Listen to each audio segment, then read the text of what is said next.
أعوذ بالله من الشيطان الرجيم. بسم الله الرحمن الرحيم. قال إني عبد الله آتاني الكتاب وجعلني نبيا. صدق الله العظيم. سبحانك لا علم لنا إلا ما علمتنا إنك أنت العليم الحكيم. قال کہا حضرت عیسیٰ علیہ السلام نے، انی بے شک میں عبداللہ اللہ کا بندہ ہوں، آتانی اس نے دی ہے مجھ کو الکتاب کتاب انجیل، وجعلنی اور بنایا ہے مجھ کو نبی.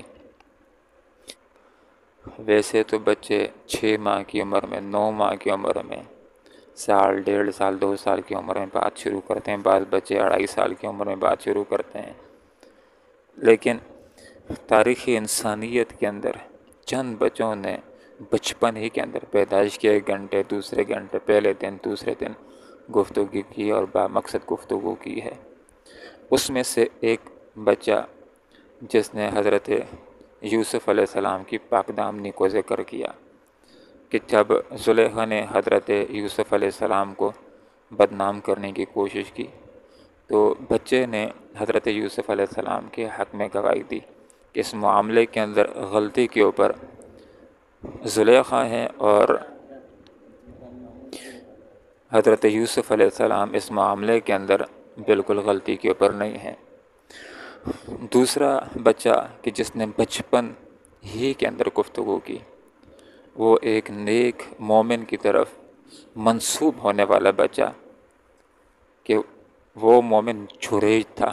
گزشتہ زمانوں کے اندر ایک زانی عورت تھی، ایک چرواہے کے پاس گئی اور اس کی ہاں جس وقت پیدائش ہوئی تو اس نے بچے کو اس راہب کی طرف منسوب کر دیا، جریج نامی شخص کی طرف.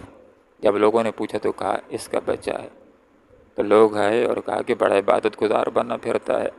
اس کے گرجا گھر کو، اس کے عبادت خانے کو لوگوں نے گرا دیا. تو اس نے پوچھا آخر معاملہ کیا ہے؟ تو اس کو بتلایا گیا ذرا اس عورت کی بات سنو. اس نے کہا کہ یہ بچہ اس راہب کا ہے. اب وہ راہب آیا، جریج نامی ولی اللہ آیا، بچے سے پوچھا بچے بتلاؤ تمہارا باپ کون ہے؟ تو بچے نے وضاحت کر دی کہ میرا باپ یہ راہب، یہ جریج نہیں ہے بلکہ فلاں چرواہا ہے.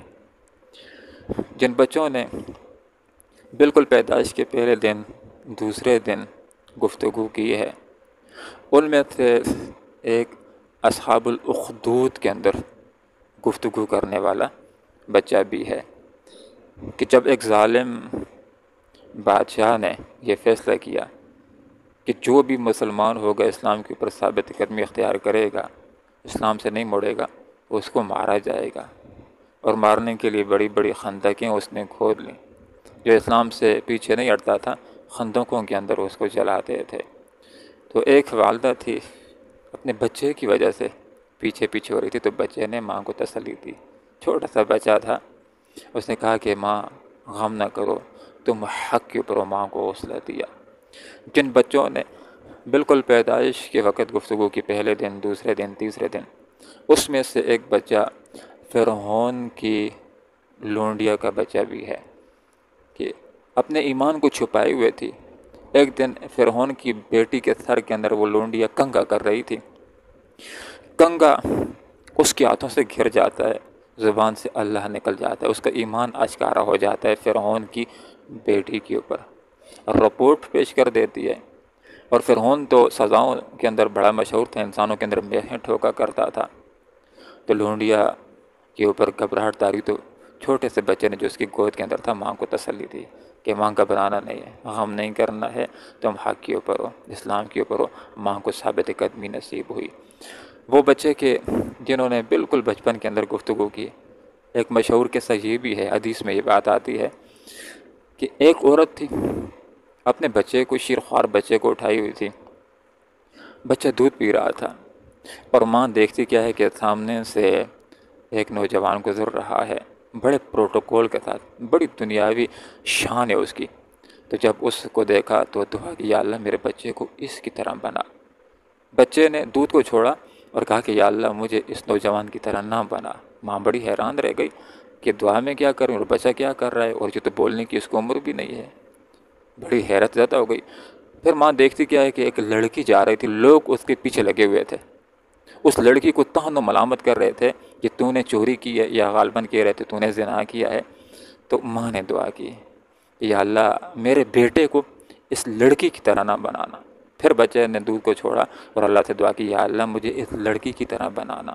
ماں بڑی حیران رہ جاتی ہے کہ چھوٹا سا بچہ ہے، گفتگو شروع کرتی ہے، اور پھر بچے سے وضاحت بھی طلب کی کہ بچے ذرا وضاحت بھی کر دو کہ جب ایک خوبصورت نوجوان گزر رہا تھا شان والا پروٹوکول کے ساتھ، تو میں نے دعا کی کہ یا اللہ میرے بچے کو اس کی طرح بنا۔ تو نے کہا کہ اے اللہ مجھے اس کی طرح نہ بنا، اور جب لڑکی گزری میں نے کہا کہ اس کی طرح نہ بنا، کہ جس کو لوگ طعن و ملامت کر رہے تھے، تو نے کہا کہ اس کی طرح بنا۔ آخر وجہ کیا ہے؟ تو چھوٹا سا بچہ تھا۔ اس چھوٹے سے بچے نے وضاحت کر لی کہ وہ جو نوجوان تھا وہ ظالم تھا۔ میں نے اللہ سے دعا کی کہ یا اللہ مجھ کو ظالم نہیں بنانا ہے، اور جو لڑکی جس کو لوگ طعن و ملامت کر رہے تھے وہ بے گناہ تھی، اس نے کوئی چوری نہیں کی تھی، اس نے کوئی زنا نہیں کیا تھا۔ تو میں نے کہا یا اللہ مجھے اس لڑکی کی طرح بنا کہ اس نے گناہ نہیں کیا، میں بھی ایسا ہوں کہ میں بھی گناہ کرنے والا نہ ہوں۔ تاریخ عالم کے اندر جن بچوں نے گفتگو کی ہے اس میں سے ایک نام حضرت عیسیٰ علیہ السلام کا بھی ہے، کہ جب لوگوں نے حضرت مریم سے کہا کہ تو نے تو بڑا پاپ کر دیا ہے، یہ کیا کر دیا ہے، تو حضرت مریم علیہ السلام نے اشاروں سے کہہ دیا کہ میں نے چپ کر ادھر رکھا ہوا ہے، بچے سے پوچھ لو۔ اشاروں کے ذریعے سے کہا، تو لوگوں نے کہا اس سے ہم کیسے پوچھیں، یہ تو ایک دن کا ہے، آدھے دن کا بچہ ہے، یہ تو گفتگو نہیں کر سکتا۔ تو پھر اشارہ کیا ہاں پوچھنا ہے تو اسی سے پوچھ لو۔ تو لوگوں نے پوچھا بچے سے، تو آگے سے بچے نے بولنا شروع کر دیا انی عبداللہ۔ حضرت عیسیٰ علیہ السلام نے کہا میں اللہ کا بندہ ہوں۔ اب دیکھیں شروع ہی کے اندر یہ وضاحت کر دی کہ تاکہ آئندہ آنے والے زمانوں کے اندر لوگ شرک کے اندر اختہ نہ ہو، تو آئندہ آنے والے زمانے کے اندر کسی نے ان کو اللہ کا بیٹا کہا، کسی نے ان کو اللہ کہہ دیا، تو انہوں نے تو شروع میں یہ بات کہہ دی تھی کہ میں نہ اللہ ہوں نہ اللہ تعالیٰ کا بیٹا ہوں، بلکہ انی عبداللہ، میں اللہ رب العالمین کا بندہ ہوں۔ آتانی الکتاب، اللہ رب العالمین نے مجھ کو کتاب دی ہے۔ حال یہ کہ کتاب تو اللہ تعالیٰ دے گا مستقبل کے اندر، لیکن قضا و قدر کے اندر یہ فیصلہ ہو چکا ہے کہ اللہ رب العالمین ان کو نبی بنائے گا۔ تو جس چیز نے مستقبل کے اندر ہونا ہے تو اس کو ماضی کے صیغے کے ساتھ ذکر کر دی، گویا کہ یہ کام ہو چکا ہے، ایسا ہو کر کے رہنے والا ہے۔ اور حضرت عیسیٰ علیہ السلام جس وقت 30 سال کو پہنچ جاتے ہیں تو اللہ رب العالمین ان کو نبوت سے سرفراز کرتا ہے۔ تو بچپن ہی کے اندر یہ بات ذکر کر دی، اپنی والدہ کی پاک دامنی کا بھی ذکر کر دیا ہے، اپنی حیثیت بھی لوگوں کو بتلا دی ہے کہ لوگوں نہ اللہ کا بیٹا ہوں نہ اللہ ہوں، بلکہ اللہ رب العالمین کا بندہ ہوں، اور عام بندہ بھی نہیں ہوں، اللہ رب العالمین نے مجھ کو نبی بنایا ہے۔ یہود نے ایک اور لحاظ سے حضرت عیسیٰ علیہ السلام کی شان کے اندر بڑی گستاخی کی۔ ایک تو یہود نے ان کی نبوت کو تسلیم نہیں کیا، دوسرا بعض نے یوسف نجار کی طرف ان کو منسوب کر کے ان کے نسب کے اندر طعن پیدا کرنے کی کوشش کی۔ دنیا کے اندر تو ظالموں کی کمی نہیں ہے، تو یہاں پر یہ بات ذکر کی جا رہی ہے کہ میں اللہ کا بندہ ہوں، اللہ رب العالمین نے مجھ کو کتاب دی ہے اور مجھ کو نبی بنایا ہے، وجعلنی مبارکن، اور اللہ رب العالمین نے مجھ عیسیٰ کو بابرکت بنایا ہے۔ میں نیکیاں کرنے والا اور نیکیوں کے اندر بڑھوتری کرنے والا ہوں گا، اور میں لوگوں کے لیے باعث برکت بھی ہوں گا۔ جب ایک نبی لوگوں کے درمیان ہوتا ہے اس کی اتنی برکت ہوتی ہے کہ اس کی برکت کی وجہ سے، اس کی موجودگی کی وجہ سے اللہ تعالیٰ ظالموں کو بھی عمومی عذاب کے اندر لپیٹتا نہیں ہے۔ ایک نبی کی زندگی عام لوگوں کے لیے باعث برکت بھی ہوتی ہے اور باعث رحمت بھی ہوتی ہے کہ جو لوگ نبی کے قریب آتے ہیں، نبی کے اوپر ایمان لاتے ہیں، نبی کی زندگی کو اپناتے ہیں، تو اللہ کی رحمتوں کو اپنے دامن کے اندر سمیٹنے والے ہوتے ہیں۔ تو یہ حضرت عیسیٰ علیہ السلام بچپن کے اندر تقریر کر رہے ہیں، پیدائش کا پہلا دن ہے یا پیدائش کا دوسرا دن ہے، اس دن یہ تقریر ہو رہی ہے کہ مجھ کو اللہ رب العالمین نے بابرکت بنایا ہے، میں جہاں بھی ہوں گا میں بابرکت ہوں گا، لوگوں کے لیے باعث رحمت ہوں گا، اور اللہ تعالیٰ نے مجھ کو حکم دیا ہے کہ میں جب تک حیات رہوں گا تو میں نیکیاں کرتا رہوں گا، میں برائیوں سے بچتا رہوں گا، اور نیکیوں کے اندر مجھے اللہ رب العالمین نے حکم دیا ہے نمازوں کی پابندی کرنے کا اور زکوٰۃ کی ادائیگی کا اور پاکیزہ رہنے کا اللہ تعالیٰ نے مجھ کو حکم دیا ہے جب تک میں رہوں گا، اور وبرًا نیک بھی والدتی، اپنی والدہ کے ساتھ۔ دیکھیں جو تقریر کے اندر یہ بات ذکر کر دی حضرت عیسیٰ علیہ السلام نے کہ مجھ کو اللہ رب العالمین نے نیک بنایا اپنی والدہ کے ساتھ،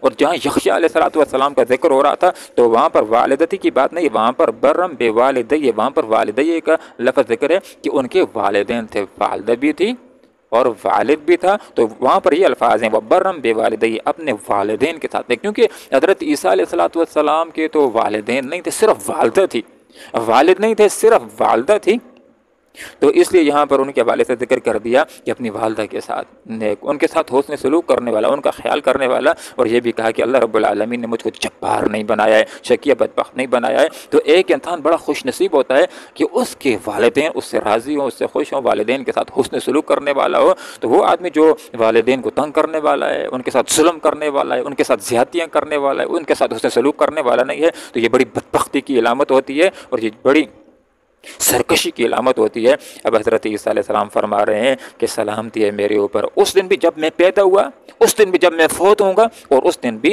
جب مجھ کو زندہ کر کے اٹھایا جائے گا۔ دیکھیں 3 زندگیوں کی طرف اشارہ ہو کہ ایک زندگی دنیا کی زندگی ہوتی ہے، یہ اس وقت شروع ہوتی ہے جب انسان پیدا ہو جاتا ہے۔ دوسری زندگی برزخ کی زندگی ہوتی ہے، یہ اس وقت شروع ہوتی ہے جب ایک انسان فوت ہو جاتا ہے۔ اور تیسری زندگی جس کو آخرت کی زندگی کہا جاتا ہے، جو ختم ہونے والی نہیں ہے، وہ بعد الموت کے بعد شروع ہوتی ہے۔ تو عیسیٰ علیہ السلام نے ذکر کر دیا پیدائش کے بعد، یعنی دنیا کی زندگی کے اندر بھی اللہ تعالیٰ میری حفاظت کرے گا، اور یقیناً اللہ نے حفاظت کی۔ لوگوں نے تو اپنے نظام کے مطابق پھانسی گھاٹ تک پہنچا دیا تھا، ان کے ہاتھوں سے اللہ تعالیٰ نے زندہ سلامت آسمانوں کی طرف اوپر بلا لیا۔ اور دوسرا جو موت کے بعد جب قرب قیامت کو دنیا کے اندر آئیں گے، حقیقی ان کی موت ہو جائے گی، تو اس کے بعد جب ان کی برزخی زندگی کا آغاز ہوگا، وہ بھی امن والی ہوگی، سلامتی والی ہوگی، عذابوں سے حفاظت والی ہوگی۔ اور پھر جو تیسری زندگی بعد الموت، قیامت کے بعد جب اس وقت اللہ تعالیٰ اٹھائے گا، تو وہ بھی ان کی زندگی امن والی، سکون والی اور سلامتی والی ہوگی۔ قال کہا حضرت عیسیٰ علیہ السلام نے، انی بے شک میں عبداللہ اللہ کا بندہ ہوں، آتانی اس نے دیے مجھ کو الکتاب کتاب انجیل، وجعلنی اور مجھ کو بنایا نبی یا نبی، وجعلنی اور مجھ کو بنایا مبارکن بابرکت اینما کنت میں جہاں بھی ہوں گا، وہ اوصانی اور مجھ کو حکم دیا اللہ نے بالصلاۃ نماز پڑھنے کا، والزکوٰۃ اور ادائیگی زکوٰۃ کا، ما دمت حیا جب تک میں حیات رہوں، وبرن اور نیک حق شناس رہوں، بوالدتی اپنی والدہ کا، ولم یجعلنی اور اللہ نے مجھ کو نہیں بنایا جبارن سرکش شقیہ بدبخت، والسلام اور سلام علیہ مجھ پر، یوم اس دن جس دن ولدت میں پیدا ہوا، وہ یوم اموت اور اس دن بھی مجھ پر سلام ہوگا جب میں فوت ہوں گا، وہ یوم اور اس دن بھی میرے اوپر سلامتی ہوگی، او بحث حیا جب میں دوبارہ زندہ کر کے اٹھایا جاؤں گا۔ اللہم ربنا آتنا فی الدنیا حسنہ وفی الآخرۃ حسنہ وقنا عذاب النار۔